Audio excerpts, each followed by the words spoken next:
예, 반갑습니다. 예, 고려대학교에서 학생들을 가르치고 있는 조윤재라고 합니다. 제가 원래 순서가 조금 앞에였는데 조금 사정이 있어가지고 제일 마지막으로 순서를 좀 옮겼습니다. 우리 김해박물관에서 가약 아카데미를 한다 그래서 이제 아무래도 해양이라든지 이런 교류라든지 이런 주제로 좀 해달라고 해서 준비를 해봤는데요. 사실 뭐 제목은 중국 남조와 서역의 교류지만 사실 이거는 남조에게만 하려고 하는 게 아니고 남조하고 고대 우리나라하고의 문제를 좀 알아보기 위해서 사전에 작업을 한 겁니다. 왜냐하면 이게 남조라는 게 거의 우리나라 삼국시대하고 비슷한 연대라서 이때에 뭐 중국의 한중원 정권이 밑으로 도망을 가서 지금 현재 남경에서 수도를 갖추고 살았던 시기라서 이때 우리나라의 당시의 대중 외교는 지금 전부 정통 한족 왕실이 있는 동진, 그다음에 남조 여기 왔다 갔다 한 경우가 많거든요. 그렇기 때문에 우리 가야 지역도 함안에서 작년에 고분 조사를 해가지고 예상치도 않은 물건이 하나 나왔습니다. 남조 청자가 완이 아주 잘 만들어진 게 한 점이 나와가지고 신문에 보도도 되고 그랬습니다. 우리가 문헌으로 보면 가야, 신라, 특히 가야 같은 경우는 중국하고 교류 관련 기사가 참 안타깝게도 몇 줄이 없어요. 몇 줄이 없는데 뭐 문헌이 그렇게 없다고 그렇더라도 당시의 외교 무대는 우리가 모르는 것만큼 훨씬 활발하게 진행됐을 수도 있으니까. 그래서 저는 이 남조의 중심지인 남경과 그 남경을 주변으로 하는 여러 전체 지역에 여러 차례 왔던 우리 한반도 고대 한반도인들을 포함한 서역 지역, 그 다음에 동남아시아 여러 나라들, 이런 나라들이 남경에 모여가지고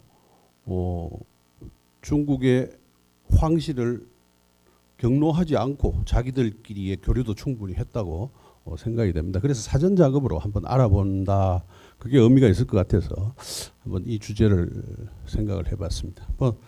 남조는 중국에서 가장 격동기 북조와 남조로 나뉠 때 남조고 원래 진이라는 나라, 서진이라는 나라가 서진 위에는 조위가 있죠. 조조가 세운 나라. 그리고 나중에 사마의가 다시 조위를 무너뜨리고 진을 세우고, 진은 오래 못 갑니다. 뭐 내부 모순도 많고 여러 가지 상황들이 많고 또 북쪽에 있는 여러 세외에 있는 변방에 있는 민족들이 내려와서 결국 도망가게 됩니다. 그게 바로 동진이 됩니다. 동진은 수도를 지금 현재 남경이죠. 상해 왼쪽 편에 있는 거기에서 세우게 되고, 그 다음에 동진은 자체적으로 4개의 나라가 시간별로 이렇게 쭉 내려가면서 송나라, 제나라, 양나라, 그 다음에 진나라, 이렇게 해서 4개의 왕조가 이루어집니다. 그걸 동진 플러스 남조, 그 다음에 위에 있는 삼국시대의 송건의 나라인 5나라까지 합쳐가지고 중국 사람들은 6개의 왕조를 6조라고 이렇게 통괄 해서 부르기도 합니다. 6조의 후반부에 상당히 중요한 4개의 나라죠, 남조는.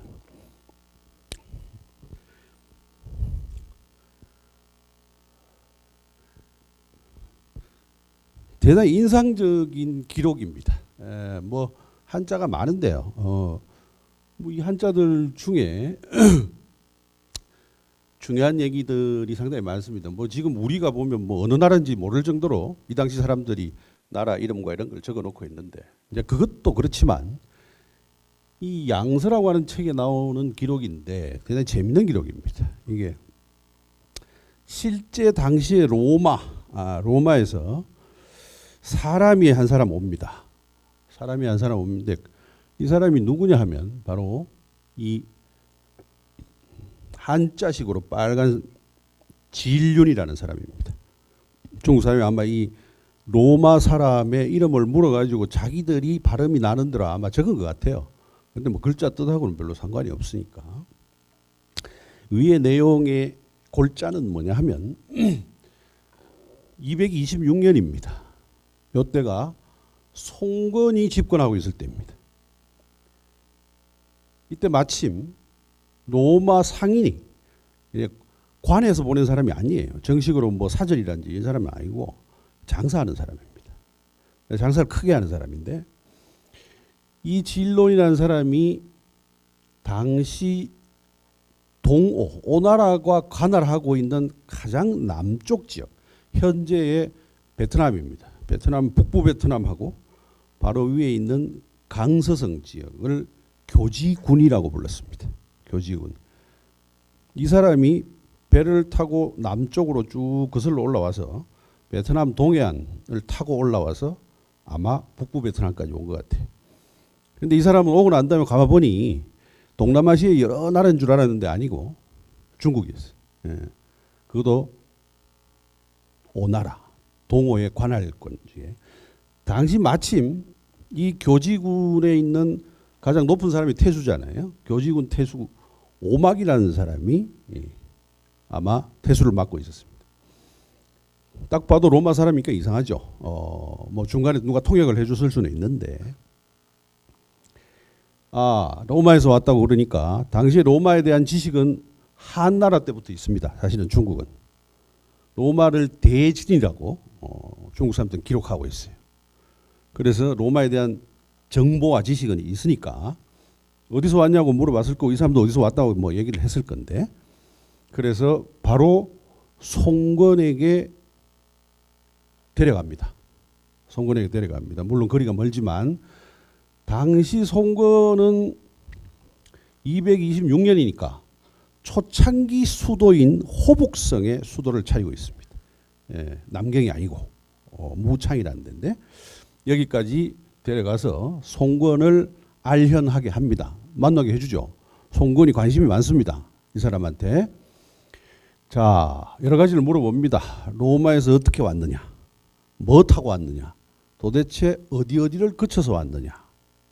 그러면 이 사람도 문헌기록을 보면 아주 소상하게 송건의 질문에 모든 걸 다 답해주고, 그리고 그쪽에 너그 풍속은 어떠냐, 풍속은 어떠냐, 노마는 어떻고, 오면서 봤던 동남아시아, 현재 동남아시아 여러 국가들은 도대체 어떤 나라고, 뭐가 많이 나고 물어봤겠죠. 그래서 상당히 대우를 해줍니다. 해주고 난 다음에 이제 돌려보낼 때도 아주 높은 관리를 딸려가지고 남자 여자 시중들을 한 20명을 같이 해가지고 사실 로마 본국까지 같이 가라고 명령을 내립니다.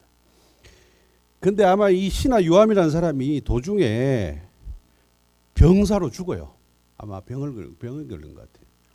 그래서 죽고 이 진로는 나머지 시중들하고 아마 본국으로 혼자서 뭐 상인이니까 평소 왔다 갔다 했으니까 돌아갔다고 기록을 하고 있습니다. 이럴 정도로 당시에 장사를 했던 사람들이 자발적으로 저렇게 움직인다. 이 사람은 분명히 뭔가 이문을 남기기 위해서 저렇게 먼 거리를 움직였을 겁니다.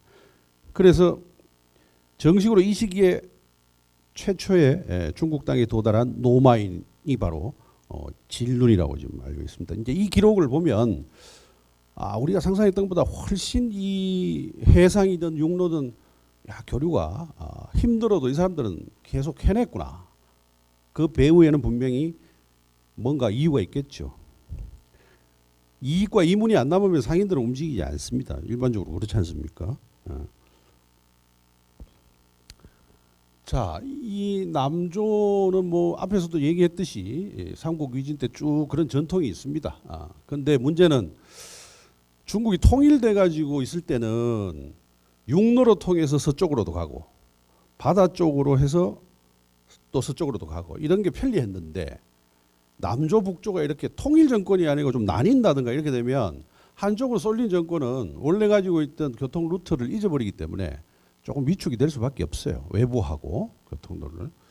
그래서 남조도 조금 그런 면이 없지 않아 있었습니다. 근데 우리가 생각했던 것보다 위축은 덜 됐어요. 여전히 서역은 서역, 동남아시아, 인도, 그 다음에 서아시아 쪽하고 교류를 계속했던 것으로 보입니다. 이게 힘든데도 왜 자꾸 이런 교류를 하냐? 양쪽이 뭔가 얻는 게 있기 때문에 하는 거죠. 뭐 교류는 이런 겁니다. 여기에다가 상인들은 더 할 거고요.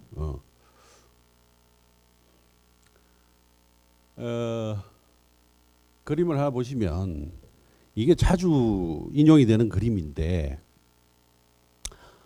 어쨌든 서역 쪽하고 원거리 교통로를 가장 먼저 개척한 사람으로 한무제를 꼽습니다. 한무제를.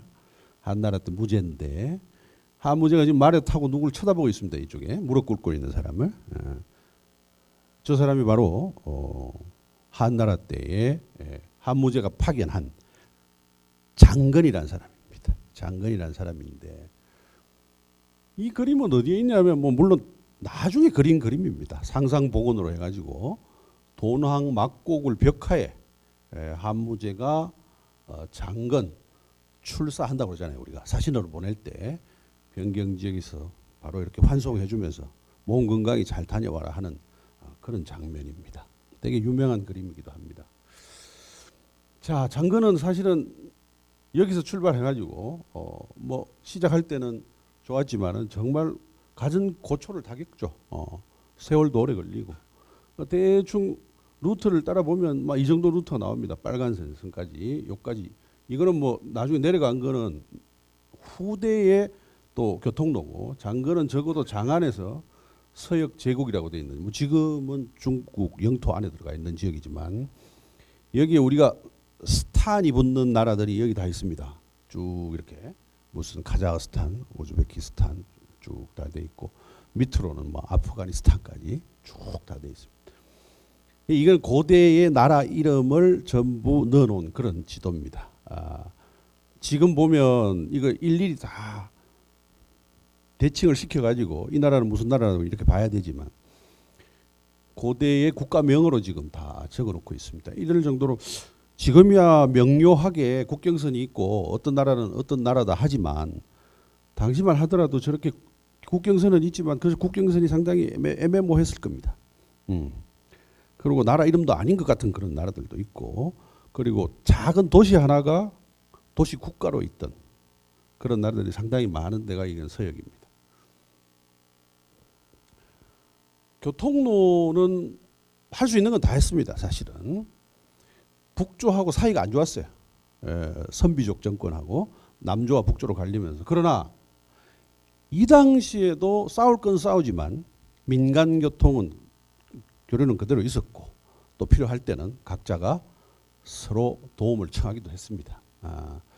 또 북조는 완전히 끊지 않고 간접적으로 남조의 사신이나 이런 것들 길을 내주고 또 가기도 하고 또 서역의 사신들은 북조의 땅을 빌려가지고 남조 쪽으로 내려오기도 하고 이랬습니다. 그 다음에 이제 남조 지역이 가지고 있는 천혜의 교통로인 양자강 수계의 가장 서쪽, 그러니까 강의 가장 위쪽이죠. 이쪽이 바로 지금 사천과 운남이 있는 그런 지역입니다. 이 지역을 활용을 했어요. 그 다음에 남조가 좋은 거는 뭐냐 하면 바로 세 번째인데 동해안을 전부 밑을 전부 가지고 있습니다.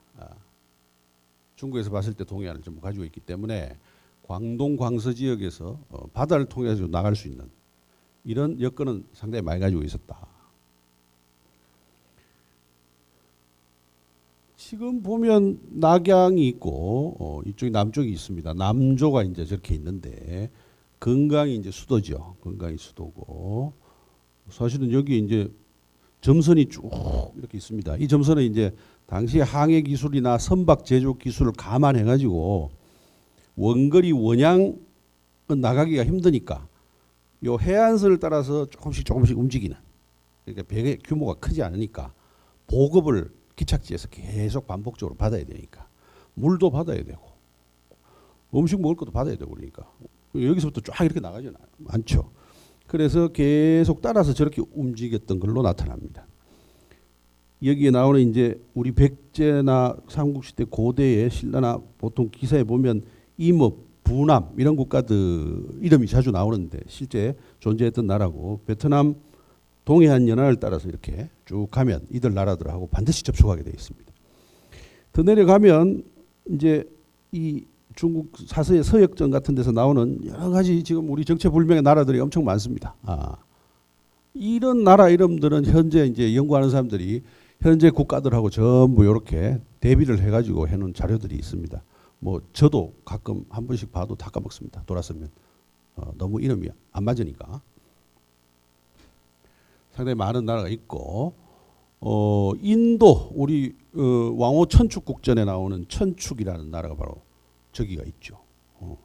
그래서 인도까지는 저런 식으로 움직이고 저렇게 움직이면 바로 이란 그러니까 옛날 페르시아까지는 뭐 충분히 움직일 수가 있죠. 반대로 로마 사람들이 질룬이라는 사람이 오는 것도 불가능하지 않습니다. 사실. 그 다음에 양자강을 이용해서 깊숙한 내륙 깊숙한 데까지 들어가 가지고 바로 외교 교류를 할 수 있었던 그런 여건을 가지고 있는데 이게 바로 이제 하남도라고 하는 그런 지역인데 지금도 차마고도라고 그 텔레비에 보면 그 사람들 당나귀에다가 싣고 올라가죠. 그게 통로입니다. 거의. 여기 바로 인도, 버마, 네팔 쪽하고 바로 넘어갈 수가 있는 그런 도로. 이것도 이제 남조는 활용을 했고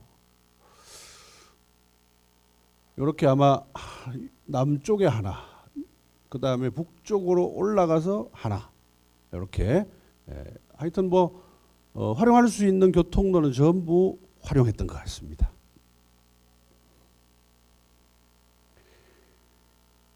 이건 조금 간단하게 만든 지도인데요. 여기 광동의 광주입니다. 광동의 광주, 광동성이고 그 위에 보면 절강성, 복건성의 천주라고 있고 뭐 명청대 우리 도자기 신안에 뭐 이렇게 송대방 막 깔아앉은 중국 도자기들 많이 나오잖아요. 그때 되면 중세 정도 될 때는 전부 천주나 저쪽 항로를 전부 다 활용했던 겁니다. 이렇게 내려와서 아까 지도하고 비슷하게 바로 저까지 충분히 가고 스리랑카라든지 안 그러면 뭐 여기 인도를 지나가지고 저쪽에 바로 이집트 알렉산드리아 도시가 바로 저쪽에 있죠. 브루나이도 나옵니다. 이 당시에 기록에 보면 브루나이 지금 뭐 산유국으로 유명한 브루나이도 나오고 그 다음에 푸켓도 나오고 그 다음에 중요한 도시가 이게 포인트가 안 되는데 저기 말라카라고 있습니다. 말라카라고 있는데 이때 저 말라카라는 도시가 고대에서도 상당히 중요하게 작용했던 그런 항구 도시입니다.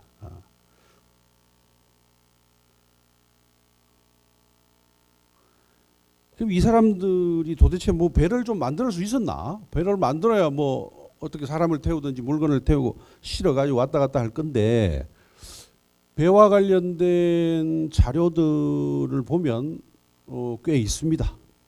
꽤 나오는데 이게 지금 한대 때의 광동에서 나온 배 모양도고 그 다음에 무덤의 벽에 그림이 그려져 있는 배 모양도고 그 다음에 이런 배들을 상상 복원해 가지고 그린 당 초기의 배 모양도입니다. 배는 뭐 상당히 많이 나옵니다. 지금 봤을 때는 대규모 선박은 아닙니다. 아직까지는 아니라서 아마 이 배의 한 두세 배 정도는 제조를 할 수 있었을 겁니다. 물건도 싣고 어느 정도 싣고 이렇게 해서 아마 그래도 아무리 원양 항해는 아니더라도 근해를 이렇게 왔다 갔다 하더라도 그래도 규모는 있어야 되니까 배와 관련된 것들은 실물 자료로 나오는 것들은 아직까지는 뭐 그렇게 많지는 않지만 뭐 문헌에서는 실물 자료보다 훨씬 능가하는 규모들이 나오기는 합니다. 하도 기록이 많은 나라라서 중국이 살펴보면 위에 이 태평을암이라는 기록에 보면 동진 시기의 양자강, 장강이죠. 장강 유역에 어쨌든 대연 선박이 건조됐다고 얘기를 하고 있습니다. 얼마나 실을 수 있나? 기록에 보면 만 곡이라고 되어 있습니다. 한 10만 마리 정도?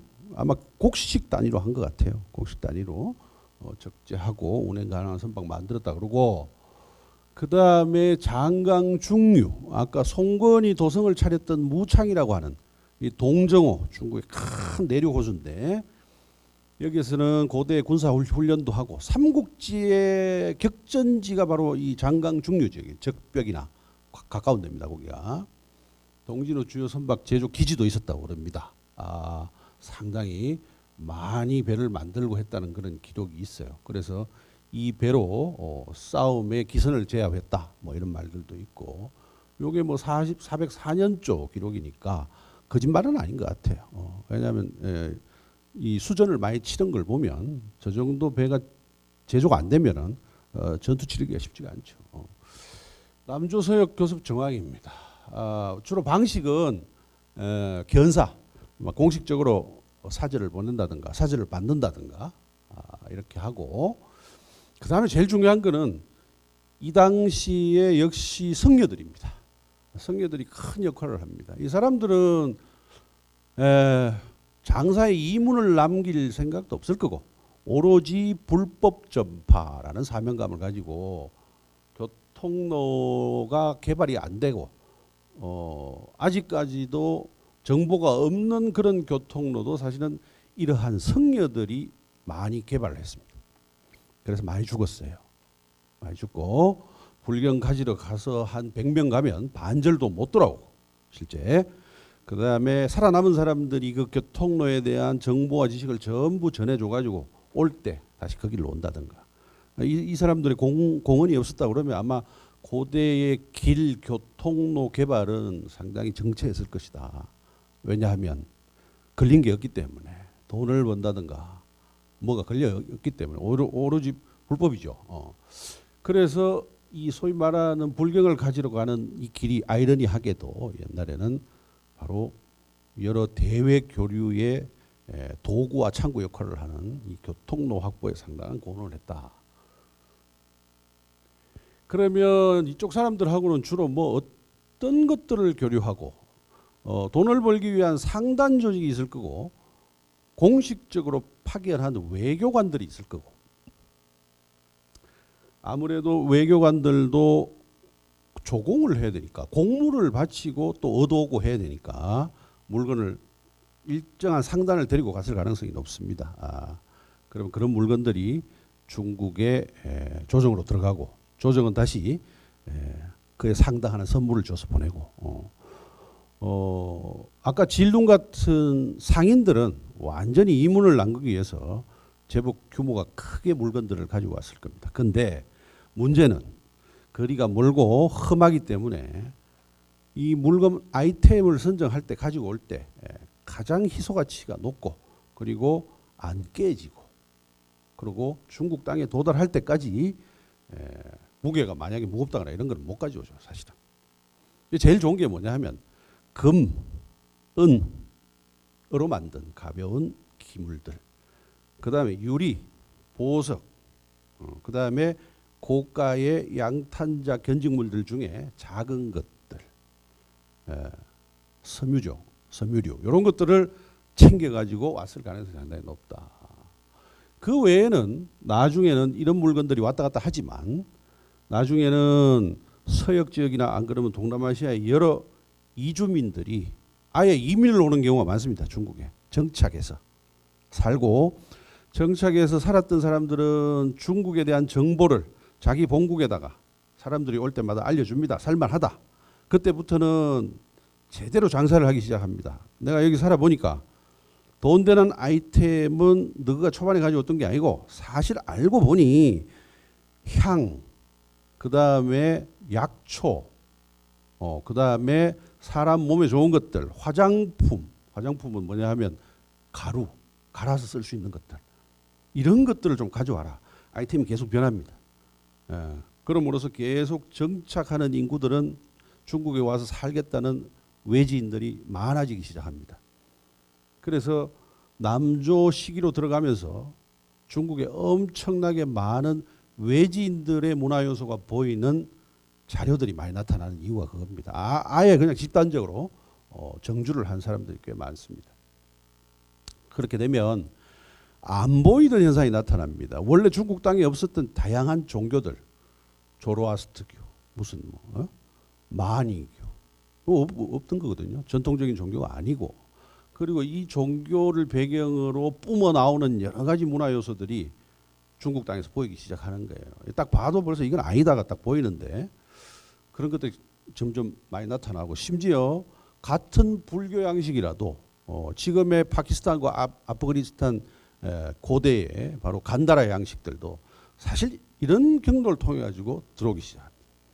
그럼 중국에 있는 불상 제조하는 공장 이 기술자들은 점점점 영향을 받아 가지고 희한한 불상들을 만들기 시작하기도 합니다. 이런 것들이 나오기 시작하기도 합니다. 유리입니다. 이게 유리인데 아까 동진이잖아요. 아까 송건 때 지나가지고 로마 사람이 한번 왔어요. 그 이후에 속속 소거드인들이 뭐냐면 지금 우리 카자흐스탄, 우즈베키스탄, 이 스탄 쪽에 살던 대단히 강력한 고대 서역 국가 중에 한 사람입니다. 소거드족들인데, 소거드족들 중에도 이 사람들도 장사의 거의 대왕들입니다. 세계 아마 고대에서 가장 강력한 장사꾼은 아마 이 소거드인들이라고, 이문이 남으면 지옥도 달려간다고 하는 사람들, 그럴 정도로. 동진 시기에는 로마 사람뿐이 아니고 소거드니 모든 사람들이 이 남쪽 지역에 와가지고 조금씩 살기 시작하고 막 그럽니다. 중국의 동진 시기에 특히 엄청나게 유리 기물이 많이 나옵니다. 좋아했던 것 같아요. 서역에서 온 여러 가지 기물들 중에 되게 좋아했던 것 같아요.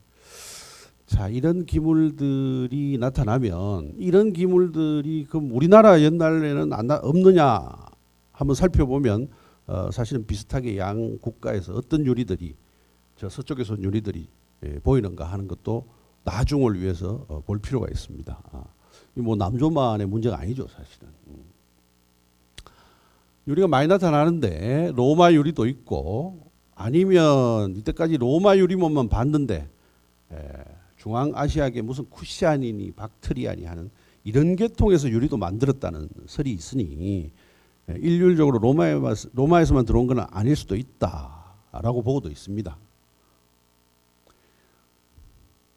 유리가 이렇게 마치 이렇게 유리를 보면 아이고 저 아깝게 다 깨졌네라고 얘기를 하는데, 사실은 잘 보시면 깨진 유리가 아닙니다. 유리를 저렇게 만들어 가지고 원재료입니다. 저놈을 보자기에 넣어 가지고 가져오면 녹이면 되거든요. 녹여 가지고 쓰면 되거든요. 그릇 자체는 완제품으로 들어오지만 나중에는 1차 원료로 이렇게 많이 들어옵니다. 그렇기 때문에 저거 자체만 하더라도 가치가 상당히 있기 때문에 저런 것들이 바로 불탑이나 무덤에 부정이 되는 겁니다. 유리 그릇 아니더라도. 지금 신라나 우리 옥전고분, 합천 이런 데서 나오는 유리들하고 거의 비슷합니다. 계통이. 보통 저거는 틀에 놓고 찍으면 비슷한 물건들이 많이 나오게 돼 있어요, 유리가. 그리고 대롱으로 불어도 기술자가 완성도만 높으면 거의 비슷한 사이즈의 유리들이 많이 나옵니다.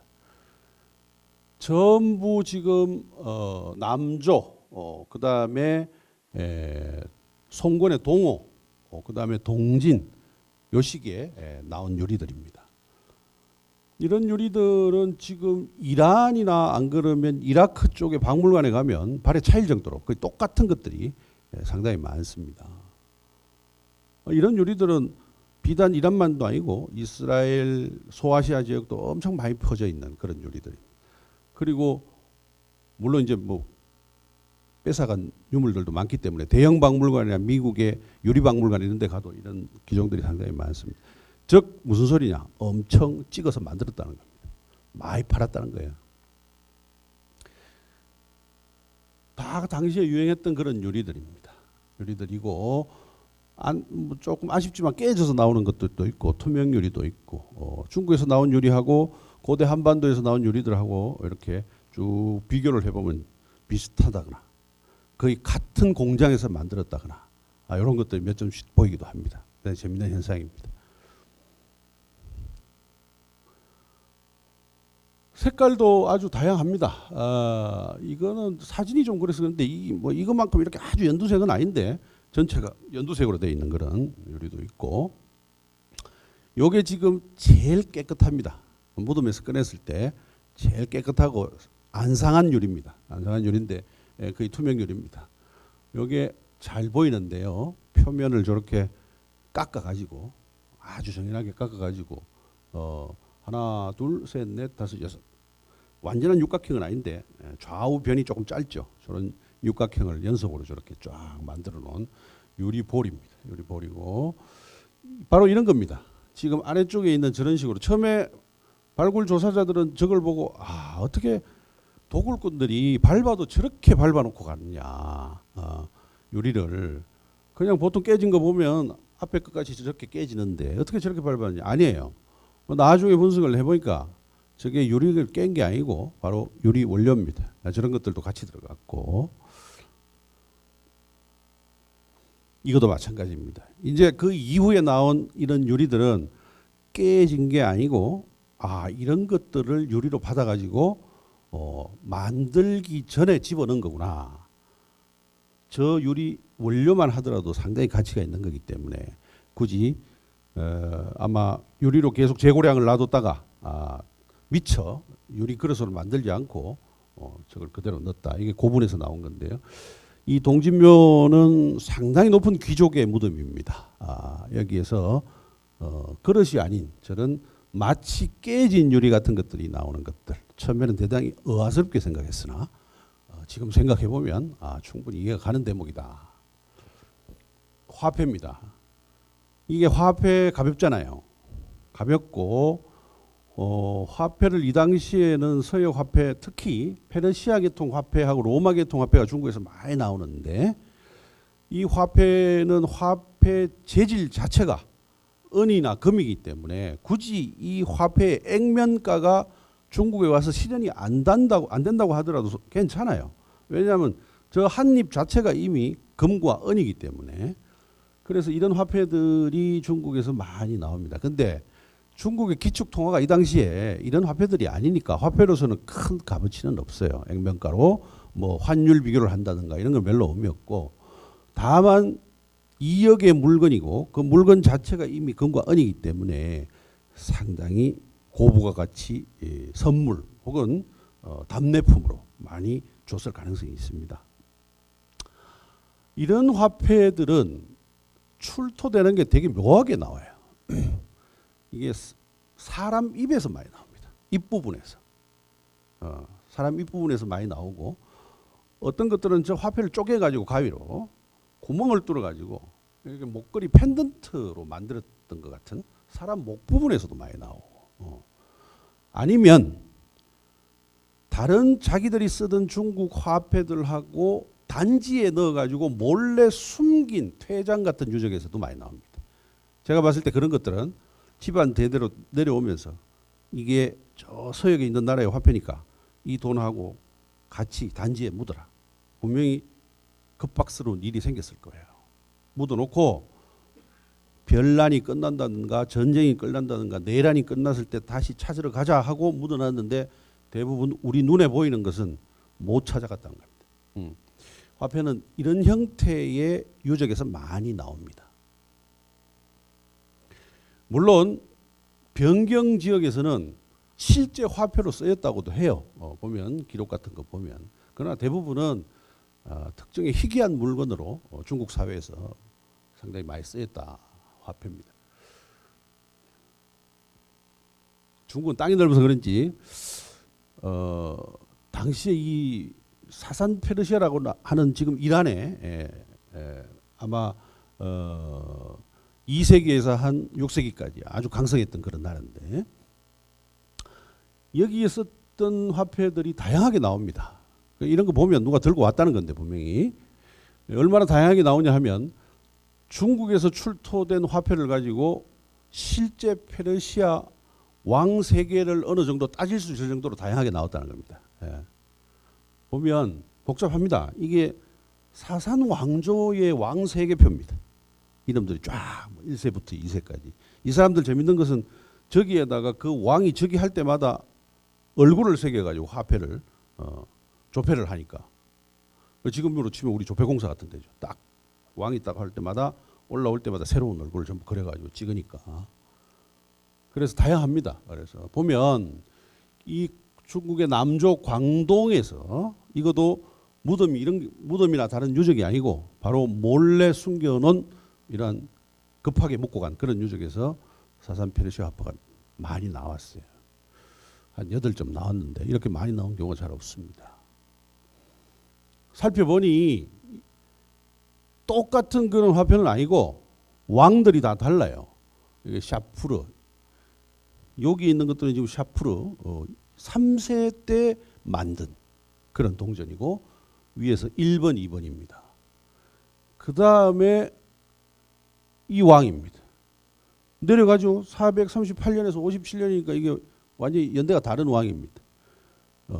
야즈데게르드라고 2세라고 하는 왕의 즉위 후에 만들어진 3번, 4번이 그 동전이고 이제 페로스 A형이라고 그래서 또 왕이 다릅니다. 여기 보면 바로 아래쪽에 이 왕입니다. 이게 뭐 왕 세계가 다 다른 몇 대의 동전들이 한 유적에서 나왔습니다.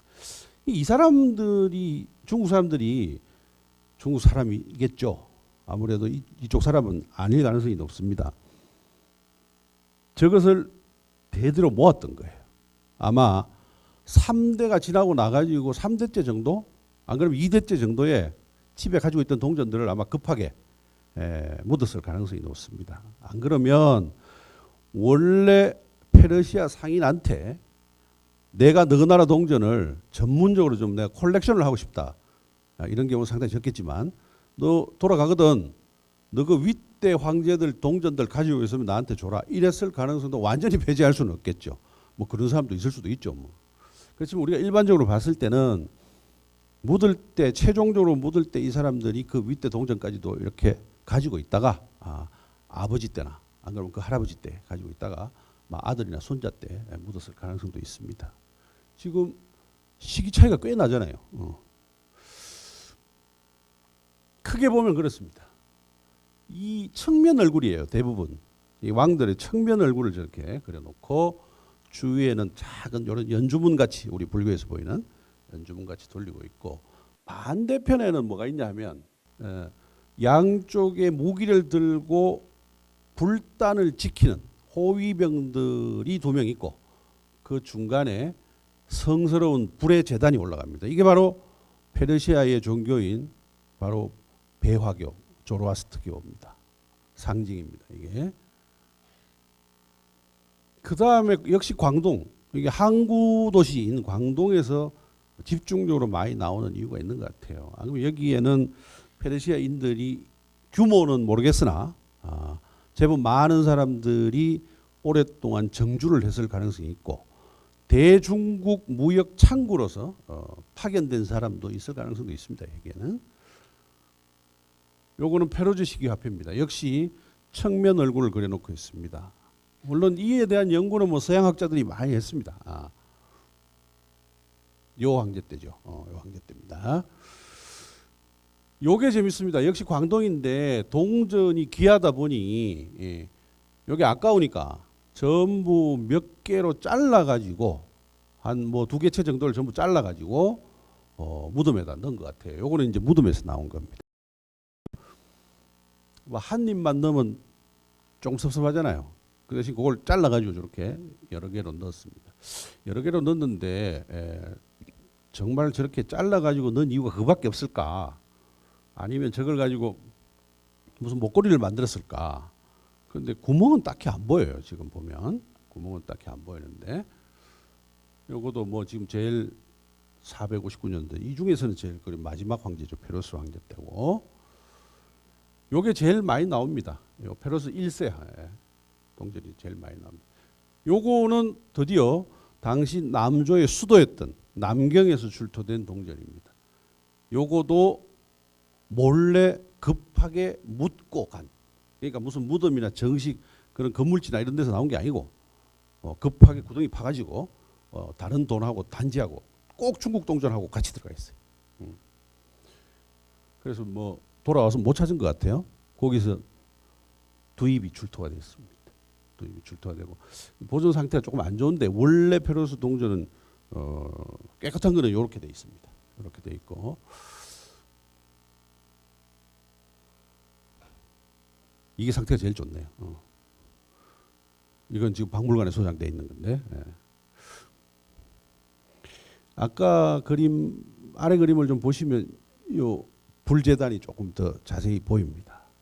요 불재단은 또 다음에 또 나올 건데 이거는 뭐 이 기록들을 보면 이런 상황들을 어느 정도 예시를 해주는 그런 기록들이 많습니다. 어쨌든 이 당시에 도대체 이 나라들이 남조의 수도 혹은 아니면 수도 주위를 왔느냐 안 왔느냐 실제로 왔던 기록들이고 위에는 실제 그럼 이 사람들이 왔느냐 안 왔느냐 보면 남경의 곤륜로 서역에 있는 악기를 다루는 악단들 뭐 많은 사람들 그 다음에 용병들 일하러 오는 사람들 똑같습니다 지금하고 중국에 와가지고 일해주고 돈 버는 사람들 뭐 각양각층의 사람들이 운집에서 살았다는 기록들이 있습니다. 이거는 이제 영어로 이제 당시 나라 이름을 쭉 적어놓는 그런 지도입니다. 지금 우리가 보고 있는 계속 페르시아라고 하는 나라가 바로 저쪽에 있죠. 왼쪽에 있습니다. 이게 포인트가 안 돼서 가장 왼쪽에 있고 그리고 뭐 각종 여기 이 서아시아와 중앙아시아에 강성했다가 사라지고 강성했다가 사라진 이런 나라들이 나타납니다. 요때가 북조고 아래쪽이 이제 남조입니다. 남조가 있고 막 이런 루트 혹은 내륙을 통해 가지고 이까지 왔을 거고 뭐 중국까지 왔으면 신라나 백제나 가야도 고구려를 통해서 통한다거나 안 그러면 서북 지역을 통해 가지고 접촉이 있을 가능성이 높고 아니면 산동반도에 직접적으로 항해를 해서 내륙으로 다시 내려가서 여러 가지 접촉들이 있었을 가능성은 충분히 있습니다. 왜냐하면 우리만 나오는 게 아니고 더 동쪽에 있는 외에도 이런 물건들이 여전히 나온다는 걸 보면 또 중개가 되고 중개가 됐을 가능성이 상당히 높다.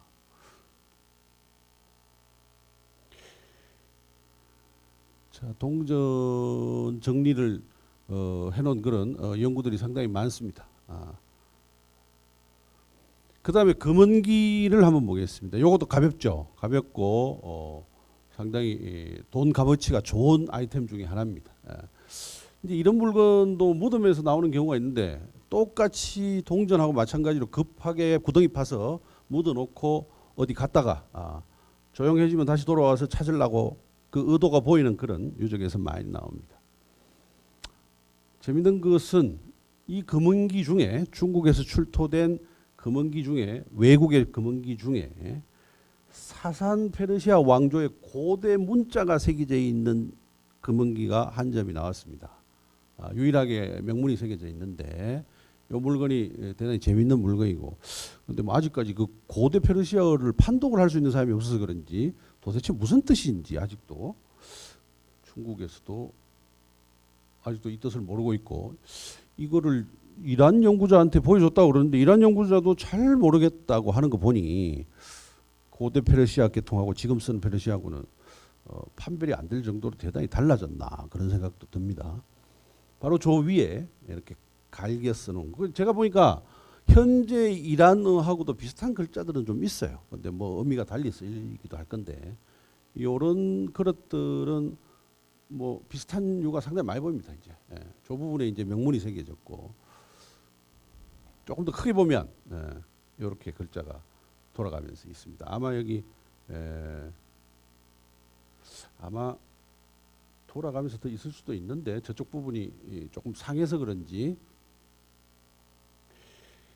이런 금은기들은 발칸반도 현재 지금 발칸반도나 발칸반도는 지금 핀란드나 노르웨이 쪽 아래쪽에 보면 옛날 구소련 때 뭐 리투아니아니 뭐 이런 우리한테 그렇게 익숙하지 않은 동유럽 북쪽에 있는 그런 나라들 거기 쪽에 발칸반도 쪽에서도 상당히 많이 나옵니다. 그 다음에 중앙아시아 지금 우즈베키스탄이나 이런 데서 역시 소그드 사람들이 도시를 이루고 살았던 그런 궁전인 벽화 같은 데서 상당히 많이 나옵니다. 이런 물건들은 아무래도 이쪽 사람들이 많이 썼던 것 같아요. 저게 왜 저런 물건을 쓰냐 보면 우리가 상식적으로 봤을 때 가볍고 이동할 때 대단히 기묘하게 쓰이는 그런 물건들입니다. 만약에 우리가 중국 청자나 이게 청자도 무겁거든요, 사실은 무겁습니다. 저런 것들을 가지고 가볍게 다니면서 이동을 많이 하는 그런 민족들은 대단히 유용할 것이다. 이런 것들이 벽화에도 많이 나옵니다. 어쨌든 이 사람들은 바닥에다 양탄자를 깔고 바로 연애를 시작하는 사람들이라서 술잔을 들고 있는 거 보면 대부분 여기에 있는 술잔들이 대부분입니다. 역시 광동 아까 그 수계남조 이 퇴장 유적에서 구덩이 유적에서 나온 금합입니다. 이것도 중국에서는 안 보이는 물건입니다. 확실히 외국계 만든 것 같고요. 요것도 같이 나왔습니다. 요것도 세트로 나왔는데 이런 물건은 없어요. 이게 볼형은 없습니다. 중국에서는. 중국의 기물은 반드시 마무리를 짓습니다. 그릇에 입구가 있으면 반드시 밑에 받침대가 있습니다. 그게 둥글든 평평하든 어쨌든 간에 마무리가 있는 기물 특징이 있고 이 볼은 세우기가 되게 어렵습니다. 사실은 바닥에 탁자 위에도 저는 저런 애들 계속 들고 있어야 된다. 들든지 안 그러면 받침대를 만들든지 이렇게 해야 됩니다. 그래서 중국에 원래 있는 전통적인 기물하고는 안 맞는 물건이다. 그 외에 기타 고분 출토품입니다. 이건 이제 최근에 나온 자료인데 실제 우리가 삼국지는 잘 알려져 있습니다. 요즘 이게 삼국지의 실제 인물들, 그러니까 우리가 보는 삼국 연의에 나오는 소설, 나관중이 쓴 명대 이후에 각색된 소설로서의 내용에 나오는 그런 인물 말고 정식 사료로 삼국지에서 나오는 실존 인물들의 무덤들이 계속 연달아서 매해 나오기 시작합니다. 대단히 희한한데요. 예전에는 왜 안 나왔을까? 예전에는 뭐 중국이 개발이 안 되니까 조사를 할 계제가 안 되는 거죠. 근데 지금은 매년 한 사람씩 나오기 시작합니다. 지금. 이 사람은 우리가 삼국지에서 크게 비중이 있다거나 잘 안 알려진 인물이지만 실제 삼국지 정사 오나라 오서에 보면 실존한 인물입니다. 정봉이라는 사람입니다. 대단히 큰 역할을 했던 사람입니다. 이 정봉의 가족 무덤이 남경에서 최근에 발견이 됐습니다. 이 무덤 외에도 사실은 조금 훼손된 무덤들이 있는데 동호의 명장으로 상당히 유명합니다. 왜냐하면 여기에 이 정봉전이 돼가지고 입전이 되어 있습니다. 우리가 열전 같은 것 같이 아예 정봉전이 되어 있습니다. 삼국지에. 여기 보면 상당히 높은 관지까지 올라갔고 무관지까지 올라갔고 이 무덤에서 출토된 물건들 중에 대단히 재밌는 물건들이 있습니다. 다른 거야 뭐 많이 나오는 겁니다. 중국에서 원래 무덤에 집어넣었던 물건인데 이런 물건들 중에 이 물건은 원래 이 시기에 삼국시대에 특히 양자강 유역의 무덤들, 특히 오나라 무덤 계열에 무조건 집어넣는 독특한 그런 물건입니다. 저게 뭐냐면 바로 혼병이라는 물건입니다. 혼병은 뭐냐면 혼이 들어갔다가 나왔다가 할 수 있는 그런 병인 뜻입니다. 여기에 구멍을 뚫어 놓습니다. 그리고 그릇으로는 사용할 수가 없어요. 여러분들이 보셔도 위에 여러 가지 부조물들을 올려가지고 완전히 무덤에만 전문적으로 넣는 그런 물건으로 보입니다. 그런데 이 위에 이런 물건은 처음 봅니다. 저도. 보통 여기에는 당시의 오나라의 인물들, 도사들 혹은 선비들, 안 그러면 무관들 이런 사람들 전부 만들어 놓거든요. 여기 상당수의 사람들이 전부 서역 사람들. 용병입니다. 기록을 보니 이 당시에 서역에서 용병으로 삼국시대 때 전쟁에 투입된 인력들이 상당수가 있습니다. 이 사람들 월급 받고 전쟁하는 거예요. 그리고 이미 그때 중국이 동한 말부터 상당히 혼란해졌을 때니까 사병을 많이 키웠습니다. 힘이 있는 사람들이 우리 고려 때 무신들 같이 사병을 키우는 데는 외국 사람이든 국내 사람이든 상관이 없어요. 전쟁자라고 용명하면 월급 주면 되니까. 그래서 대부분 이 정봉의 혼병 저 물건에는 완전히 기존에 나왔던 다른 혼병 저 물건하고는 다른 인물들이 등장합니다. 전부 서역 사람들입니다. 출토된 도용, 인형, 흙으로 만든 인형까지도 서역 사람이에요. 재밌습니다, 이게. 그래서 한번 살펴보면 이게 없는 사실은 아닙니다. 이게 사마천이 쓴 사기에부터 서한 초기부터 엄청나게 많은 주변 국가들 사람들을 용병으로 쓴 기록들이 나타납니다. 심지어 고구려 사람들까지도 전쟁에 져가지고 인질로 잡혀가면 용병으로 투입된 사람들이 상당수 많습니다. 뭐 다 썼죠. 뭐 이 정도면 뭐 흉노, 서역, 오손, 남을 남쪽이고 남북, 동서 다 상관없이 일단 인질로 가서 몸이 튼튼한 남자들은 용병으로 많이 썼습니다. 그럼 이 사람들 끌려가가지고 뭐 하겠습니까? 그냥 개죽음 당하는 것보다 낫죠. 월급 받고 그래도 많이는 안 주겠지만은 용병으로 편제가 된 기록들이 있습니다.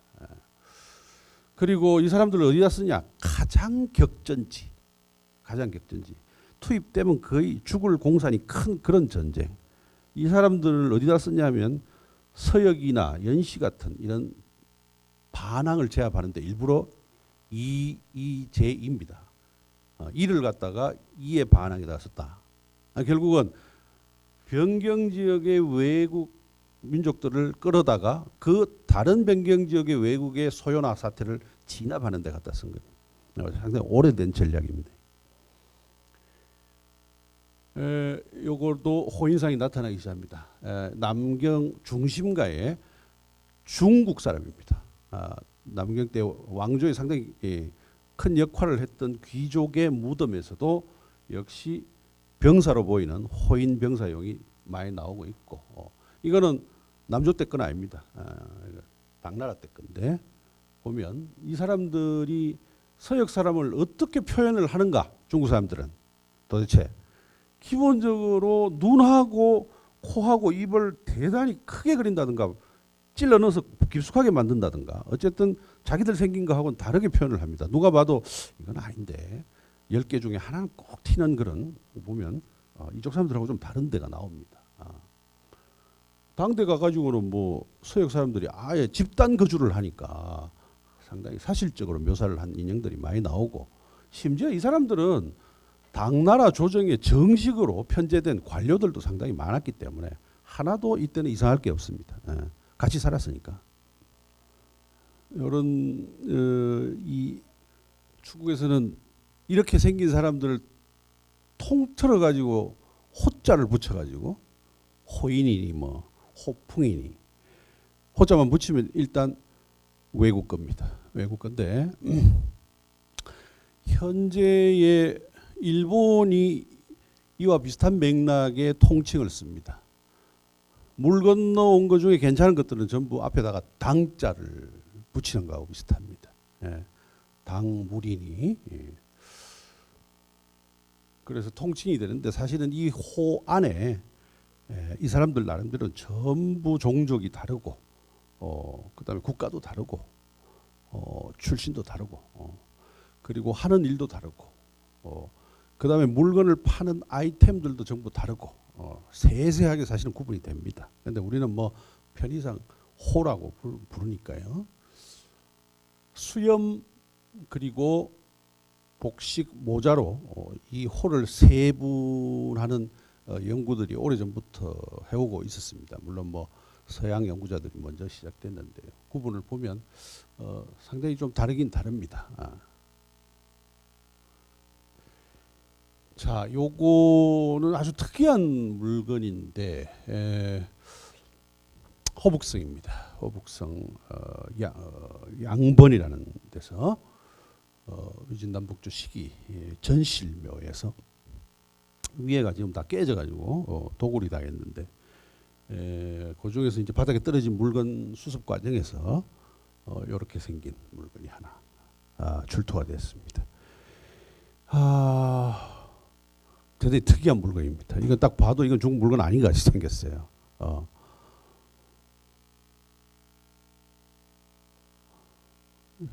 요 물건입니다.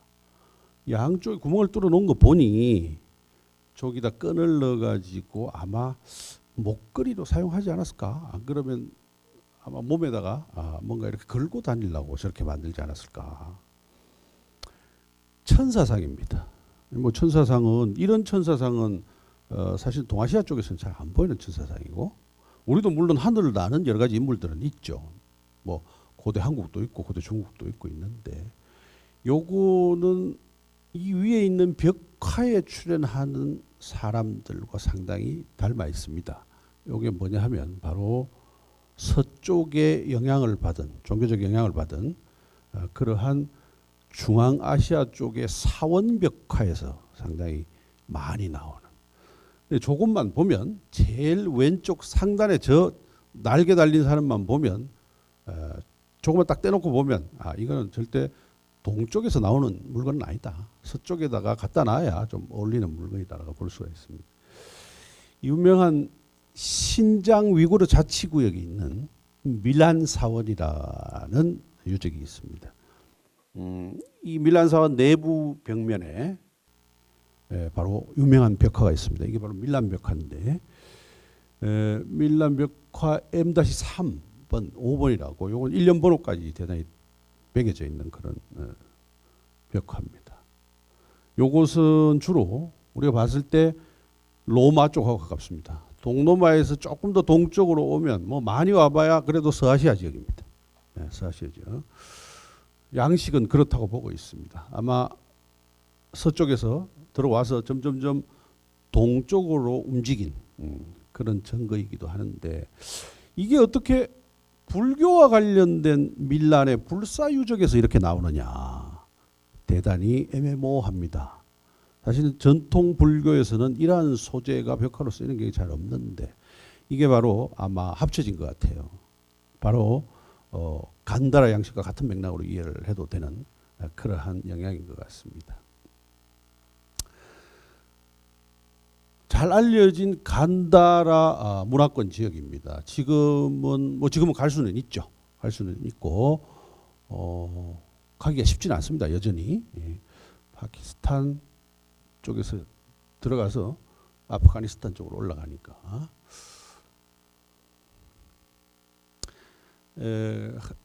저 사람들 말로 핫다라고 하는 지역입니다. 카불강 유명하잖아요. 뭐 아프가니스탄은 워낙 테러나 안 그러면 이슬람 때문에 너무 흑화가 돼가지고 우리한테 알려져 있는데 바로 카불강 변경의 핫다라고 하는 지역입니다.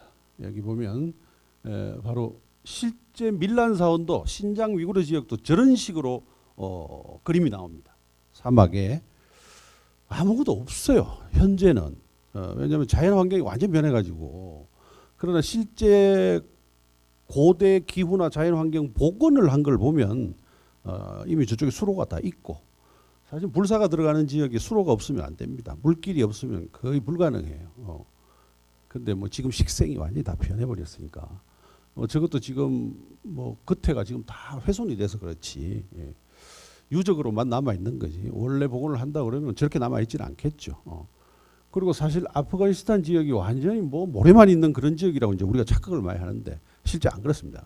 사실은 그 지대를 보면 상당히 식생도 괜찮았고 옛날에 그런데 지금 사진도 흑백인데다가 더 황량합니다. 근데 사실은 이게 이제 전체 유적도인데 막 간다라의 거의 정수가 되는 핵심 지역이죠. 핫다 불사사원인데 여기에 보면 성원들 역시 그 성녀들이 생활하는 공간, 그 다음에 기도하는 공간, 그 다음에 탑들, 그 다음에 연못, 뭐 여러 가지 감실 이렇게 되어 있습니다. 이쪽 부분의 벽화죠. 타파슈트르사원이라고 하는 불감, 여기 불교입니다. 불감, 그러니까 불교와 관련된 불감이라는 건 감실이잖아요. 보통 도낭이나 이런 것들도 사실은 그게 동굴 같지만 작은 것들은 일종의 감실이거든요. 불상을 이렇게 딱 앉혀놓고 이렇게 동굴같이 있으니까 불감 천장에 그려진 천사도입니다. 저게 사실 우리 상식적으로는 잘 안 맞잖아요. 저런 그림이 그려져 있다는 게. 여기에도 아까 출토된 작은 천사 인형하고 거의 뭐 모티브가 같은 그런 천사도가 그려져 있습니다. 여기에서만 볼 수 있는 거죠. 이런 것들도 남조 지역에서 나오고 있고, 그 다음에 이제 건축 양식을 한번 살펴보면 아주 다양한 방면의 여러 가지 영향이 정도를 조금씩 달리하면서 이렇게 보이기 시작합니다. 이거는 대단히 특이한데요. 누가 봐도 너무 좀 이질적이에요. 중국 전통 문화하고 좀 너무 이질적이 딱 봐도. 이게 왜 이런 현상들이 나타나는지 연구를 이때까지 해본 결과 뭔가 아마 한대까지 거슬러 올라가는데 뭔가 이유가 크게 있지 않았겠나 하는데 딱히 이거다라고 아직까지 얘기를 할 수는 없는 수준입니다. 아직까지는. 한번 보시죠. 이게 지금 남조 황제들 무덤 앞에 있는 석조물입니다. 그러면 무덤은 어디에 있느냐? 지금 이 중간이 무덤 길입니다. 신도입니다. 지상에 노출된 신도입니다. 쭉 가다 보면 저 너머에 지하에 황제의 무덤이 있습니다. 그러면 어떻게 평면에서 그림을 도식적으로 한번 보면 이렇게 이해를 하시면 됩니다. 얘들이 지금 이 문 여기에 있습니다. 이렇게 들이 있고, 얘는 멀리서 보면 꼭 사자 같은데 가까이 가면 사자는 아닙니다. 여러 가지 동물들을 조합해서 만든 그런 물건인데, 정작 황제의 무덤은 어디에 있냐 하면 바로 이 계곡 능선이 이렇게 꺾어지는 아마 이 정도에 지금 위치하고 있습니다. 즉 이 전체가 전부 남조 황실의 능원입니다. 한 세트입니다. 그러면 얘들은 바로 보이면 여기는 함부로 들어가면 안 되는 데구나. 황제의 무덤 능원이구나를 바로 알 수 있는 건축 구조물인데, 그렇다고 이런 기둥을 조금 뒤에 나오는 사진은 그런 데서 보여야 정상이거든요. 석주라고 그럽니다. 이거를 뭐 딱히 뭐 무슨 명칭인지는 옛날에는 뭐라고 불렀는지 모르겠어요. 일단 뭐 돌로 만든 기둥이니 뭐 석주라고 부르는 수밖에 없고, 그 다음에 저 동물도 무슨 동물이니 모르니 현실에 없는 동물이니 돌로 만든 짐승이라고 그래서 석수라고 할 수밖에 없는 거고, 거기다가 또 비까지 세웁니다. 거북이 등에다가 우리가 이제 전통적으로 세우는 비까지 세우는데, 이게 도대체 어디서 온 거냐? 여기서 왔다고는 아직까지는 이야기를 하는 사람이 있기는 하지만 정답은 아닙니다. 그래서 한번 살펴보는 겁니다. 뭐 저도 이쪽 연구를 했던 사람이기 때문에. 그러면 저런 게 나오면 좀 이질적이지 않고 어울리는 데를 한번 찾아보죠. 역시 페르시아 쪽입니다. 페르시아 쪽인데, 이런 페르시아 쪽에 연대가 비슷하게 맞아있는 지역이 바로 페르시아 왕들의 궁입니다. 샤푸르 궁이라고 하는 큰 유적이 있는데, 이 페르시아는 사실 페르시아의 전신인 현재 이란의 고대 왕조인 아케메네스 왕조, 이름도 좀 어렵습니다. 그죠? 아케메네스 왕조 수도인 세계문화유산으로 되어 있는 페르세폴리스라고 하는 큰 유명한 유적이 있습니다. 뭐 이런 것들도 지금 아까 봤던, 이게 이렇게 생긴 물건 중에 연대가 가장 이런 시기, 중국에서 나오는 것 중에 105년부터 나오기 시작합니다. 가장 이런 시기 신도석주. 그러니까 남조에서 창작하고 고안한 물건은 아닌 것 같아요. 어쨌든 그 전 때도 있었던 것 같아요. 근데 이거보다 전에는 이런 물건이 안 보여요. 여기다 글자를 새기고, 이거야 뭐 딱 봐도 한자니까 뭐 그럴 만도 한데, 아래쪽에 이 구조물은 안 보인다는 거예요. 뭐가 이전에도 좀 보여야 얘기를 할 건데, 이 정도 돼야 저거는 뭐 한 컷 찍자. 그리스 여행을 간다거나 로마가 지배한 지역에서 보이면 건축 구조물이 저렇게 올라가면 하나도 이상할 게 없습니다. 저걸 이제 돌로 만든 클럼들이 전부 올라가잖아요. 건축 저 위에다가 지붕을 하고 지금은 다 내려앉았지만 실제 이 중국에서 나오는 것들도 자세히 가서 보면 저렇게 돌을 판 겁니다. 이렇게 파가지고 저렇게 능이 생기도록 해놓은 겁니다. 이거는 제가 봤을 때는 굳이 요거 하나만 중국에서 창작을 했다거나 고안을 했다? 무슨 이유로? 무슨 배경으로? 대단히 수수께끼입니다. 이것은 제가 봤을 때는 뭔가 외부의 영향일 가능성이 더 높아 보입니다. 그 다음에 아까 것보다 연대가 조금 늦은 시기에 물건들이 많이 나오진 않습니다. 많이 나오진 않습니다. 꼭 몇 개씩 나옵니다. 몇 개씩.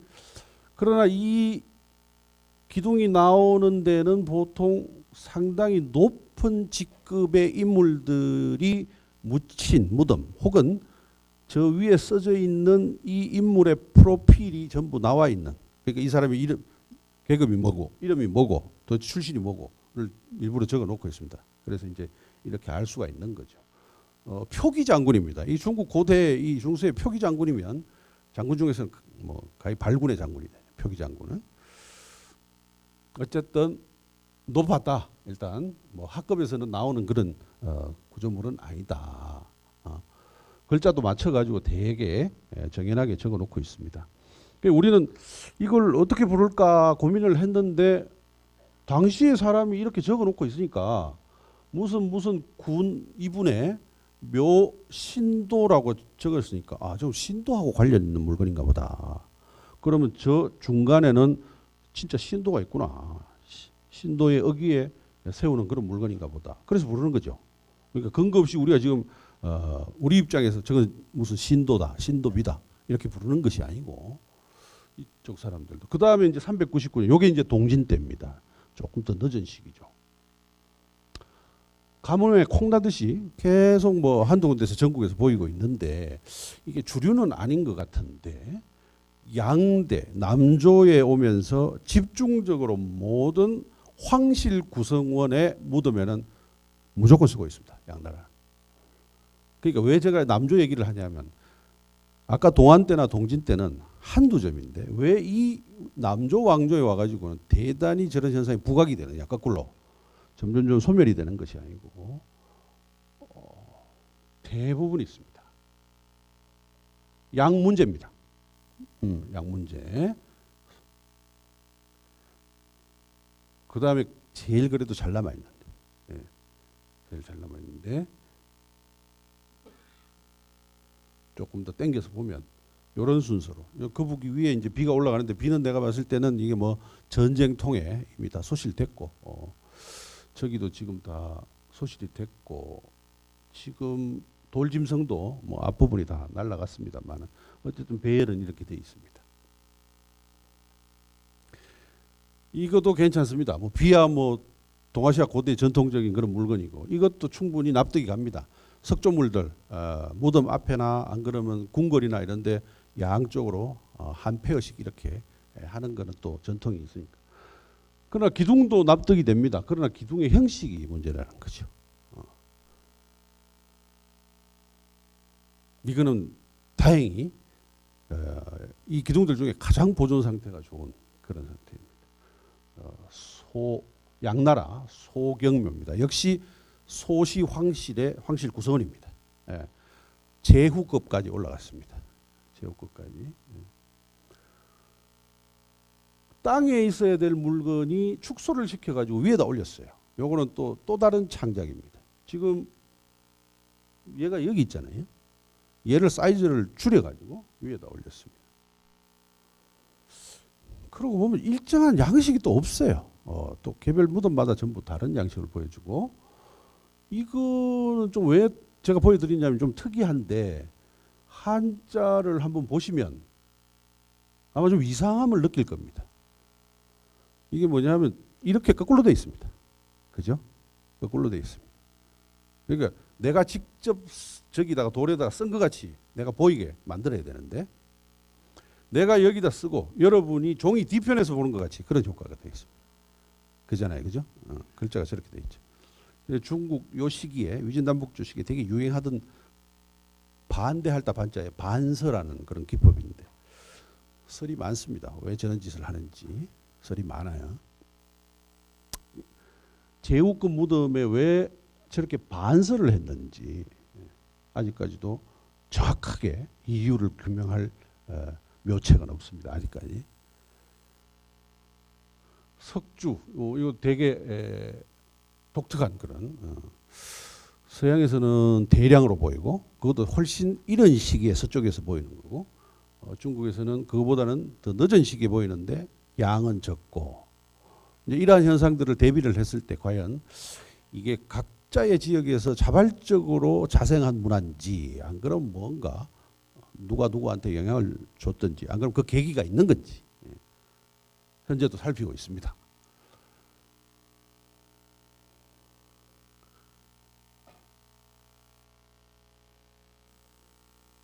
보통 돌을 저렇게 팔려고 하면 제가 한번 물어보니까 저게 쉽지가 않은 공정이에요, 사실은. 저렇게 깔끔하게 저렇게 긁어내는 게 쉽지가 않은 공정. 그러니까 발품이 상당히 많이 들어간다고 해요. 그리고 기술도 기술이지만 석재가 맞아야 된답니다. 저거는. 그러니까 조기에 적합한 석재가 채취가 안 되면 저렇게 하는 과정에서 대부분 균열이 된다든가 우리가 이제 암석 종류가 많잖아요. 보통 우리가 대리석을 많이 쓰고 하는 이유는 저런 작업을 했을 때 결이 없어서 쪼개진다거나 이런 것들이 없기 때문에 저렇게 조각을 하는데 저런 돌이 많이 쓰인다는 거예요. 그럼 저걸 만들려고 그러면 특별히 또 돌을 채취를 해야 된단 말이죠. 그럼 이모 저모로 발품이 많이 들어간다는 거예요. 이쪽은 이런 돌밖에 거의 없어요, 주변에. 사실은. 다행히도 이 사람들은.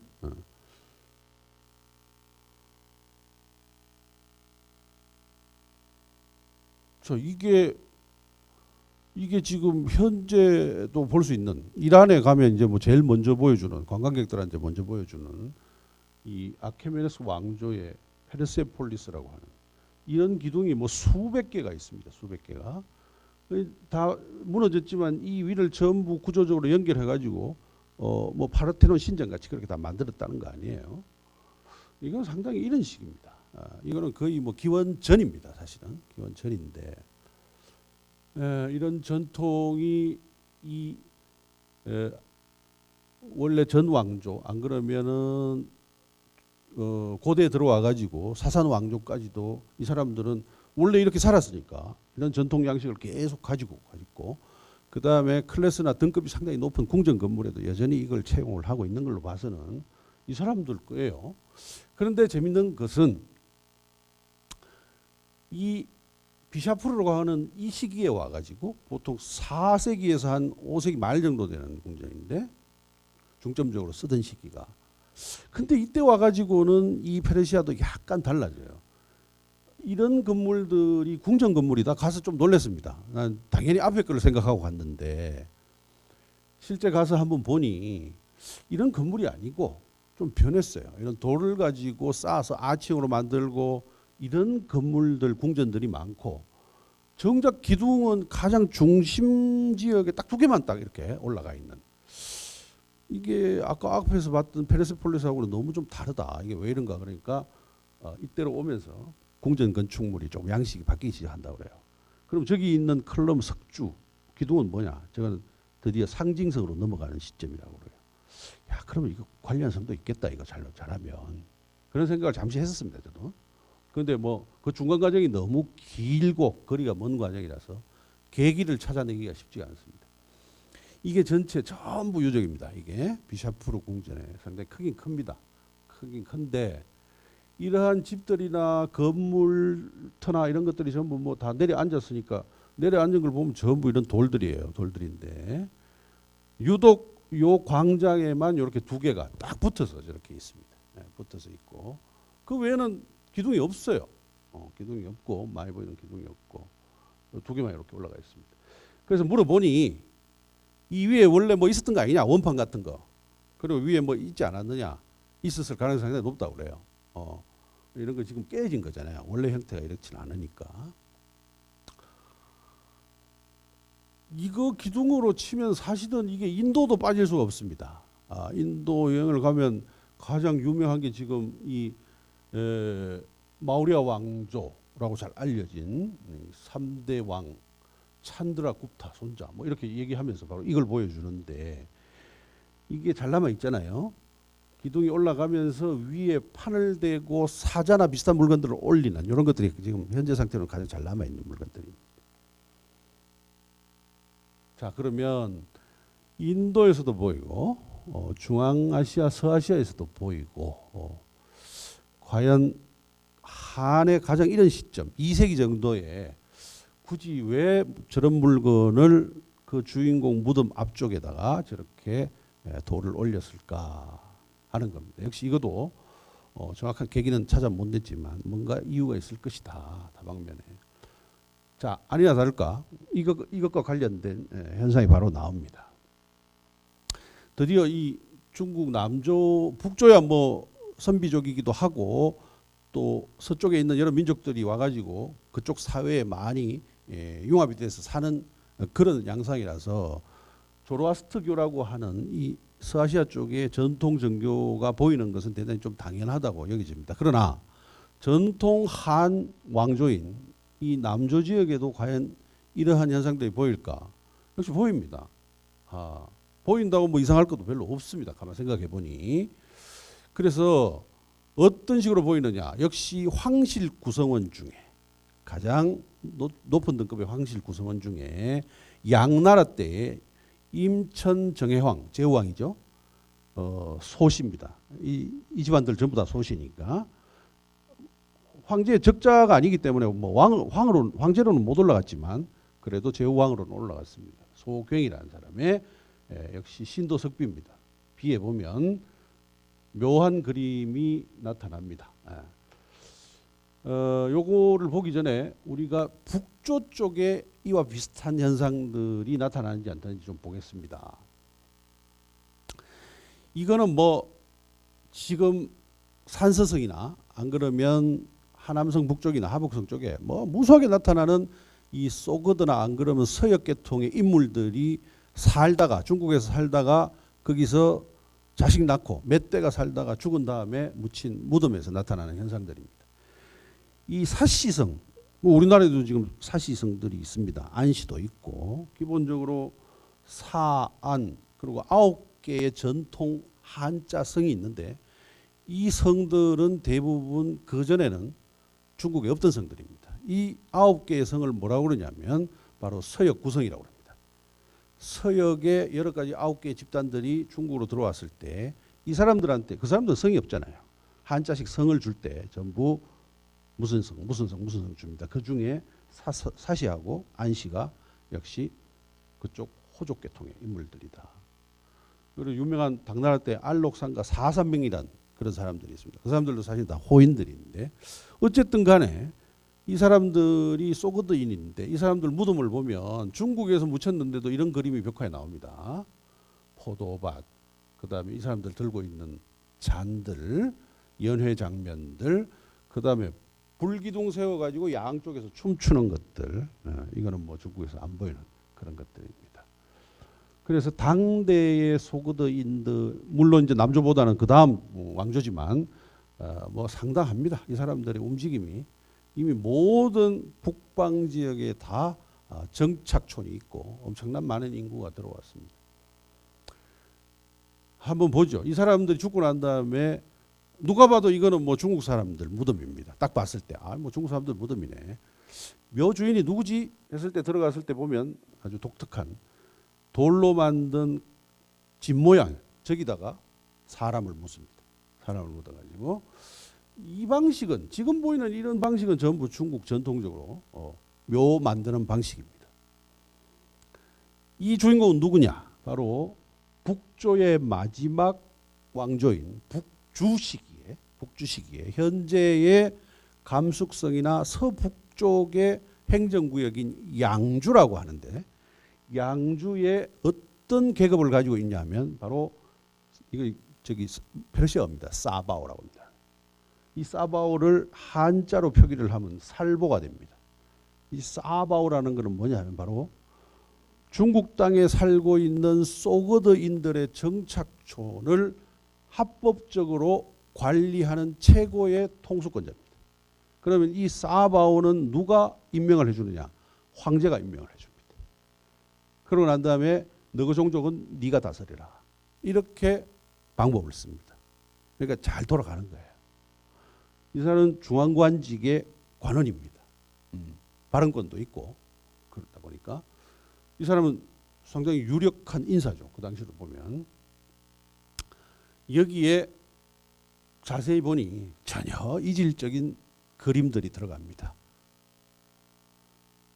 바로 조로아스트교의 불을 관장하는 반인 반수. 그러니까 위쪽은 사람이고 아래쪽은 새죠. 새 뿌리가 있는 불을 관장하는 신입니다. 여기에 불단이 있고 뭐 이거 뭐 멀리서 보면 이건 뭐 아유 뭐 기와에다가 딱 집 보니까 뭐 중국 집이네. 하지만 모든 이 집 안쪽에 벽화에 장치를 해놓습니다. 출토 유물입니다. 뭐 저런 거는 이런 반지는 없어요. 중국에서 이런 반지는 없고. 그 다음에 또 북주에 안가라고 하는 사람입니다. 요거도 멀리서 보면 아 전실묘 벽돌로 만들었네. 누구 중국 귀족 무덤인가 보다. 크기가 제법 크네 하고 들어갔지만 역시 여기도 이런 석조물로 여기다가 시체를 안치하는 독특한 양식입니다. 그러면 아까는 집이었잖아요. 여기는 집이 아니고 일종의 당시 사람들이 쓰던 가구였습니다. 침대 겸 의자라고 쓰는 여기에다가 병풍을 넣습니다. 이렇게 병풍을 넣어가지고 여기다가 벽화를 돌립니다. 그림을 당겨서 한번 보니 뭔가 이상합니다. 집을 보니 뭐 별로 이상하지 않은데 기와집에다가 그 뭐 당연히 뭐 부채도 들고 있고 시종들도 있고 뭐 정원도 있고 뭐 이렇게 사람 앉아서 할 수도 있잖아 하지만 옆에서부터 다르기 시작합니다. 여기는 전통적인 중국 가옥에 밑에 있고 이 옆부터는 아까하고 비슷한 그림이죠. 전부 호인들입니다. 악기 타고 춤추고 이게 바로 호선무일 가능성이 높습니다. 당나라 때 유행했다던 이 춤은 항상 이렇게 표현됩니다. 혼자 와가지고 팔을 올려서 그 다음에 바로 드디어 불제단이 나타납니다. 여기에 불제단이 나타납니다. 그 다음에 원래는 북조 말기에 살았던 사람인데 오래 살아서 왕조가 바뀝니다. 수나라 때로 넘어갑니다. 그러니까 이 사람은 두 왕조를 사는 사람이죠. 죽었습니다. 죽은 시점이 바로 수나라 때입니다. 수나라 때인데 이름이 우홍이라는 사람입니다. 이것은 중국 와가지고 중앙정부에서 받은 한자 성입니다. 이 사람 원래 성은 없었어요. 자, 이 사람 묘도 아까하고 비슷한 상황입니다. 멋지게 돌로 만든 집이 하나 있습니다. 아, 이거 보니 뭐 중국 사람 묘하고 만든 게 뭐 거의 비슷한데 하지만 여기에도 또 장치를 해놓습니다. 이 집 앞에 사실은 이게 전부 무너져가지고 박물관에 전부 따로따로 가져가가지고 복원을 해놓고 이것만 전시를 이렇게 하고 있는 건데 보십시오. 이 양쪽 아래쪽에 있는 그림은 중국의 전통적인 회화 소재하고는 전혀 관련이 없는 그런 그림들입니다. 조금 당겨서 보면 코, 눈, 입, 머리 모양을 보면 중국 사람이 아니고 아까 봤던 양쪽에 큰 새, 반은 새, 반은 사람. 여기에 불을 쳐다보고 있는 바로 조로아스트교의 신성 소재인 불을 관리하는 신. 그 다음에 그와 관련된 인물들, 그 나오는 용기, 그릇, 악기들. 그 다음에 출토물들 중에 일부 중국인 모양을 한 인물 도형도 있지만 나머지 부분은 또 호인들로 구성이 되어 있습니다. 또 땡겨서 보면 뭐 벌써 일부러 이렇게 강조를 해놨죠. 벌써 측면이라도 인물을 강조를 해놨습니다. 이 사람들의 이 평면상의 부조 특징은 항상 측면이 나옵니다. 정면이 안 나오고 아까 동전 보셔가지고 알겠지만은 황제들도 전부 측면이 나오고 그 다음에 인물들 뒤에 항상 이 우리 광배 같은 원이 돌아갑니다. 예. 광배 같은 원이 돌아가고 물론 여기는 금칠을 전부 해놨는데 예. 도금이 전부 떨어졌어요. 빨간색으로 해놓고. 자, 이럴 정도로 북쪽에서 잘 보이는 그런 광경인데 문제는 남조에서 가장 정점에 있는 황실 구성원 중에 묘와 관련된 석주 석비에서 역시 이 소거드 서역의 요소가 보인다는 겁니다. 이것은 기록이 있는데 시점이 바로 임천왕 정해왕 소갱의 출생 그 다음에 죽은 시점이 그대로 나오기 때문에 보통 7년입니다. 요 큰 비 위에 가장 정수리 부분입니다. 정수리 부분에 보면 이렇게 구조를 해놓고 있습니다. 전부 돌로 쪼아가지고 이것은 전통적으로 중국의 귀족 이상의 무덤의 비로서는 완전히 위배되고 이질적인 그림입니다. 보통 여기 되면 비의 전통상 위쪽은 전부 용 두 마리가 용터림을 하면서 이렇게 올라갑니다. 가장 우리가 보통 비액이라고 그러죠. 여기 정수리 부분. 이런 그림은 없어요. 이런 그림은 없어요. 이 그림은 단적으로 아까 봤던 그 그림과 유사합니다. 불재단이 올라가고 양옆에 뭔가 화염이 올라가고 중간 그림이 양자대칭되는 이 조라스트교에 자주 쓰이는 그런 소재입니다.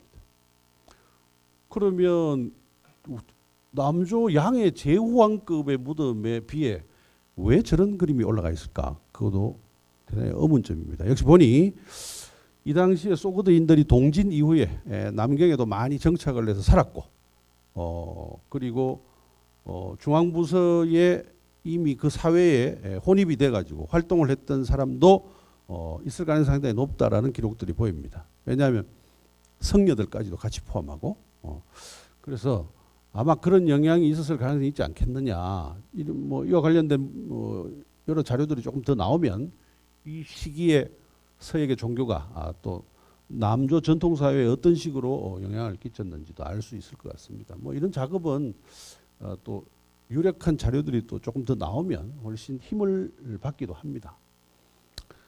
그래서 한번 비교를 해보면 이 그림과 플롯이 거의 유사합니다. 아까 봤던 소거드 유민 수장묘 사바오라고 하는 유사합니다. 그리고 저것만 있는 줄 알았는데 옆에를 못 봤어요. 처음에는.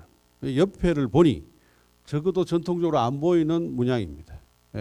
격자를 연속시켜 가지고 안에다가 동물 문양인데 저 동물들은 탁본을 떠보면 이런 것들 괴수들은 기본적으로 이것도 전통적인 그런 소재는 아닙니다. 보통 서역 기물들에 많이 표현되는 거고 그 다음에 이런 배치는 또 없어요. 이런 배치는 없는데 여기서 잘 알 수가 없는 이 소재가 바로 이 위에서 세 번째하고 첫 번째, 그 다음에 얘는 이제 두 번째는 뭔가 세일 가능성이 높은데 요것은 아마 우리가 사신도에서 나오는 그런 동물하고 좀 유사한 그런 동물이고 또 반대편에 이쪽 편 두 면이 있을 거 아니에요. 비의 양측면에 전부 다르게 그려놓고 있습니다. 이것도 흔히 보는 그런 소재의 구성은 아니다. 이제 불교 잠깐 보겠습니다. 드디어 불교의 시대입니다. 남조 북조는 불교 빼면 얘기를 할 수가 없는 시대이기도 합니다. 보통 중국에서 불교가 동안시대 때 들어왔다고 그러는데 사실 동안시대 때는 절도 없고 그냥 번역하는 불경을 번역하는 호성들 외국 성들이 몇몇 와가지고 불법을 전하는 수준. 이 사람들이 뭘 먹고 살았냐 하면 전부 불경 번역해주고 먹고 살았습니다. 소위 말하는 가람이라는 게 없었어요. 그런데 본격적으로 이제 전국적으로 황실이 불교를 밀어주고 그리고 황실의 브레인이 성녀가 참여하고 국가 통치 전반에 있어서 불교가 상당히 혼입돼서 섞여서 들어가는 시점이 바로 남조 북조식입니다. 이때는 불상, 절, 그 다음에 유명한 성녀들, 그 다음에 불교 관련된 기록물들 뭐 엄청나게 쏟아지는 시점입니다. 자, 이 중에서 대단히 특이한 불상이 하나 있습니다. 이건 뭐 잘 불교사나 불교 미술사 하는 분들한테는 뭐 아주 단골로 쓰이는 그런 불상인데, 양태청 5년이라고 뒤에 등판에 새겨져 있습니다. 광변 쪽에. 요게 뭐라고 새겨져 있냐면 아육왕상이라고 적혀 있습니다. 석가모니라고 새겨져 있는 게 아니고 아육왕상이라고 새겨져 있습니다. 그러나 광변은 일부 떨어졌지만 여기를 보면 이 불상의 특선이나 코를 옆에 있는 두 물건하고 조금 비교를 해주시면 우리가 전통적으로 보는 그런 불상의 얼굴이 아닙니다. 소위 말하는 이 발식, 그러니까 머리 형태, 그 다음에 수염 한번 보세요. 뭐 흑백 사진 옛날 거라서 여기 수염이 좀 돌아가는 방식들. 지금 유명한 간다라 불상들의 제작 기법이나 표현 기법하고 상당히 닮아 있습니다. 요게 사천에서 발견된 거예요. 성도에서 발견된 건데 대단히 특이한 그런 불상이기도 합니다. 이거 외에도 아마 더 나올 가능성은 있는데 이것도 상당히 외부 요인이 강하게 느껴지는 그런 물건이기도 합니다. 자, 어쨌든 지금 뭐 여러 물건들을 살펴봤습니다. 이 중에 저는 이 수도 남경에서 이렇게 많은 서역의 사신들과 그 다음에 상인들이 운집했을 때 고대 한반도 정권의 사신들도 엄청 자주 갔거든요. 상대적으로 보면 만났을 것이다. 왜?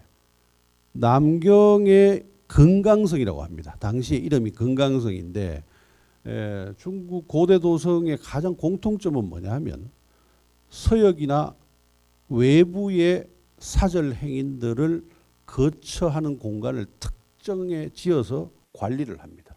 도성 안으로 함부로 못 들어갑니다.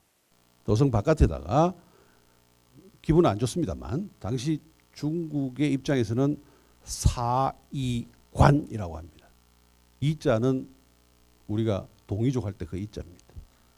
사이관. 동서남북에서 오는 전부 이들을 운집시켜 놓고 체계적으로 관리를 하겠다는 이런 의도죠.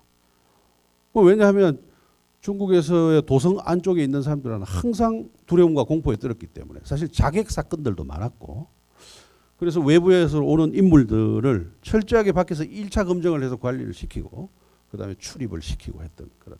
이 사이관은 지금으로 얘기하면 외교 공관입니다. 일정한 외교 공간에 여러 나라들의 외교 대사나 영사들 전부 거주 지역을 정해놓고 관리를 했던 지금. 이 여기에 실제 고구려, 백제 전부 여기에 참여했고 실제적으로 기록도 남아 있습니다. 그럼 이 사람들끼리 만났을 가능성도 있어요.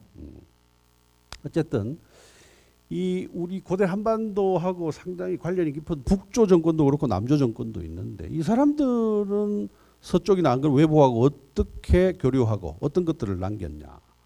그리고 그 동시기에 우리는 결국은 남조 중심 중앙정권과 교류를 했는데 여기에서 우리가 남조 정권을 통해 가지고 접할 수 있었던 이 서쪽은 없었을까 하는 게 저는 계속 궁금했었습니다. 이런 것들이 아직은 안 나와서 그럴 수도 있다고 봅니다. 충분히 관련성도 있고 교류의 증거들이 이 해상도라는 것이 앞으로 더 높아질 가능성도 있지 않을까. 뭐 이런 것들을 우리 얘기를 하기 전에 사전에 이런 걸 한번 보면 아무래도 우리 거를 이해하는 데 조금 더 도움이 될 수도 있겠다 싶어서 제가 이런 준비를 해달라고 그래서 강연 수락을 했습니다. 저도 또 한 번 되새겨보고 또 공부하는 기회도 가지고 해서 이런 주제로 오늘 여러분들하고 한번 얘기를 나눠봤습니다. 예, 이거는 조로아스트 교회 바로 아우라 마즈다라고 하는 신입니다. 바로 배화교의 신인데 저것은 아랍어가 아니고 고대 페르시아어입니다. 고대 페르시아.